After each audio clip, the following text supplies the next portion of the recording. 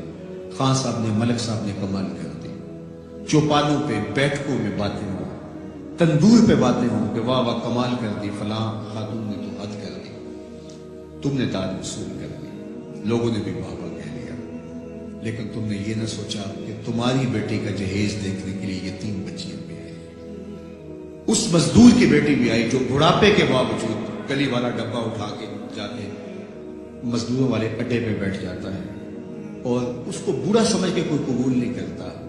اور جو دھوپ چمکتی جاتی ہے اور دن چڑھتا جاتا ہے تو اس کا دل ڈول رہا ہوتا ہے، وہ آنے والوں سے چمٹ کے کہتا ہے مجھے 20 روپے 50 روپے کم دے دینا، مجھے لے جاؤ، لیکن اسے کمزور سمجھ کے کوئی ساتھ لے جانے کے لیے تیار نہیں ہوتا۔ تو پھر جب وہ واپس روٹی باندھے ہوئے ہاتھ میں ڈبہ اٹھائے واپس جاتا ہے تو کوئی جانتا ہے اس کے قدم کتنے بوجھل ہوتے ہیں؟ گھر کی دہلیز عبور کرنا پل صراط عبور کرنے کے مطابق ہوتا ہے اس کے لیے، اور اس کی بیٹیاں جو گھر میں دہلیز میں بوڑھی ہو رہی ہیں اور انہیں صرف اس لیے قبول نہیں کیا جا رہا کہ وہ غریب کی بیٹیاں ہیں۔ آج جب اپنے باپ کو خالی آج بھی مزدوری کے بغیر آتا ہوا دیکھتے ہیں تو کوئی ان کے اندر کی گھٹن اور بے چینی کا اندازہ کر سکتا ہے؟ کوئی پیمانہ ہے آپ کے پاس جو اس کے درد کو ناپ سکے؟ تمہاری بیٹی کا جہیز اس مزدور کی بیٹیاں بھی دیکھنے آئی، تم نے تو داد وصول کر لی، لیکن جو زخم ان کے کلیجے پہ لگے اس کا مداوع کس کے پاس؟ تارا ٹوٹتا سب نے دیکھا، یہ نہ دیکھا ایک نے بھی، کس کی آنکھ سے آنسو ٹپکا، کس کا سہارا چھوٹ گیا۔ تو میرے حضور تو کس قدر نزاکت قلبیہ کا لحاظ رکھنے کی تلقین کرتے ہیں کہ اپنے گوشت کی خوشبو سے غریب ہمسائے کو بھی تکلیف نہ دو۔ سید سلیم گیلانی نے لکھا تھا کہ امیر آدمی آسائش نہ چھوڑے، نمائش چھوڑ دے تو غریبوں کی جان سوکھی ہو سکتی ہے، لیکن ہم اپنا طرز عمل بدلنے کے لیے تیار نہیں ہوتے۔ آج جو ایلیٹ کلاس کا طرز زندگی ہے اس نے غریبوں کی زندگی کو اور اوکھا کر دیا ہے۔ میرے حضور کو میرے رب نے اختیار دیا کہ اگر آپ چاہیں تو یہ بتا مکہ سونے اور چاندی کا بن جائے اور آپ جس طرح چاہیں، لیکن حضور نے فرمایا نہیں کہ میں جو ہے وہ فقر کی زندگی کو اختیار کرتا ہوں۔ آج غریب حضور کو دیکھ کر کے ایک تسکین پا جاتا ہے، اور اگر حضور کی سیرت کا یہ عنوان ہمارے سامنے نہ ہوتا تو پھر بتائیے آج غریب کے لیے جائے امان کہاں ہوتی؟ میرے حضور نے غریب کو ان کے دکھ مٹانے کے لیے ایک جملہ ارشاد کیا، سنیے ذرا، کیا حکمت والے نبی ہیں۔ فرمایا کہ جو اللہ کے دیے گئے تھوڑے رزق پہ راضی ہو گیا، جو اللہ کی طرف سے دیے گئے تھوڑے رزق پہ راضی ہو گیا، اللہ قیامت کے دن اس کے تھوڑے عملوں پہ راضی ہو جائے۔ کتنا بڑا سہارا ہے، کتنا بڑا آسرا ہے۔ اور اس کا جو ہے رخ، دوسرا رخ کیا ہے؟ جو اللہ کے زیادہ دیے پر بھی راضی نہ ہوا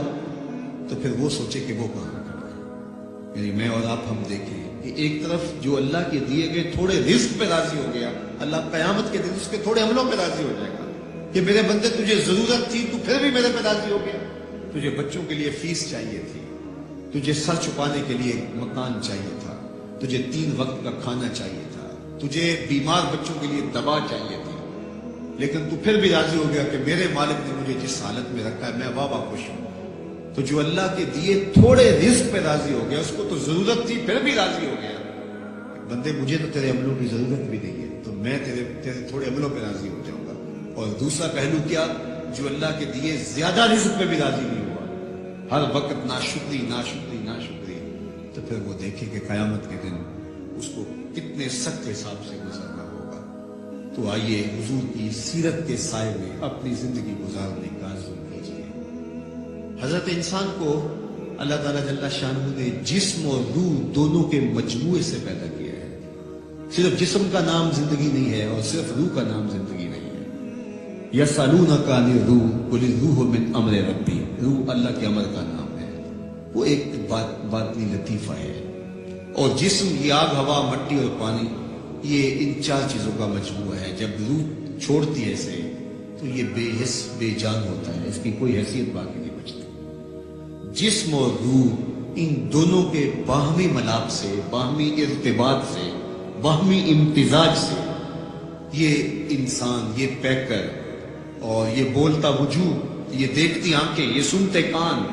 اور یہ چلتی حرکت کرتی ٹانگیں اور یہ دھڑکتا ہوا دل اور یہ نظام تنفس اور نظام انحسام، یہ سب کچھ جو ہے وہ ان 2 چیزوں کے مجموعے کے دم سے ہے۔ تو جس طرح ہماری جسم کے کچھ تقاضے ہیں، ہمارے جسم کے کچھ تقاضے ہماری روح کے بھی تقاضے ہیں، ساری زندگی ہم جسم کے تقاضوں کے حصول کے لیے لگے رہتے ہیں جو یہی رہ جانا ہے، اور اس زندگی کے لیے ہم سب کچھ کرتے ہیں جو زندگی 4 دن کی ہے۔ بل تؤثرون الحیات الدنیا والآخرۃ خیر وابقیٰ، کہا تم اس جیتی دنیا کے لیے سب کچھ لگا دیا، ساری صلاحیتیں صرف اس دنیا کی زندگی کے لیے لگا دی، یہ ہے کتنے؟ 60 سال لگا لیجئے، تو تیسرا حصہ تو روز سوتے 8 گھنٹے روز سوئے اگر،